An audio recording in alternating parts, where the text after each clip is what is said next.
लगातार बढ़ता जा रहा है, इसलिए हम भी आपसे अपील करते हैं कि आप अपने घरों से बाहर निकलिए और मतदान कीजिए। रुक एक बार फिर से न्यूज रूम का करते हैं सुकन्या के पास।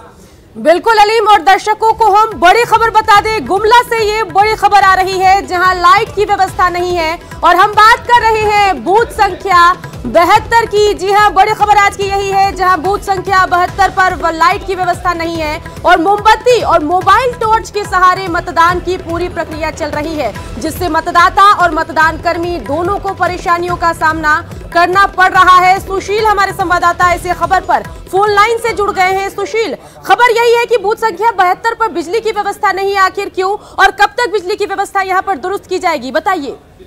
ये निश्चित रूप से जितने भी प्रशासन दावे किए जाते हैं उन दावों का पोल खुलता नजर आ रहा है। सुबह से ही जो तस्वीरें हैं वो जो स्पष्ट दर्शा रही है कि प्रशासनिक दावों के पोल खुलकर रह गई है।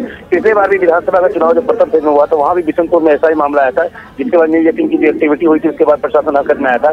और अभी भी सीसीआई का जो विधानसभा अध्यक्ष विनय चुनाव का यहाँ चुनाव लड़ रहे हैं, उस विधानसभा क्षेत्र की बात करें तो नागफेनी में यह बूथ स्थित है, बूथ नंबर 72, जहाँ पर जो लोग हैं वहाँ अंधेरे में पोलिंग कर रहे हैं। उसके बाद मोमबत्ती जलाया गया है तो स्पष्ट है। हालांकि वहाँ के जो प्रशासनिक पदाधिकारी हैं उनसे हमने बात किया तो उनका भी कहना था कि लाइट की व्यवस्था जल्द करवा दी जाएगी, लेकिन सवाल यहाँ ये पैदा होता है जब पहले से ही वहाँ अंधेरा का माहौल था। बिल्कुल सुशील, सवाल यही है कि जब पहले से पता था कि 7 बजे मतदान शुरू होगा तो आखिर यहाँ बिजली की व्यवस्था क्यों नहीं की गई? क्योंकि जो बहुमूल्य समय है वो बर्बाद हो चुका है। 7:34 हो गए और किसी मतदाता से या मतदान कर्मी से कोई गलती हो गई तो बड़ा खामियाजा भुगतना पड़ सकता है, बताइए सुशील।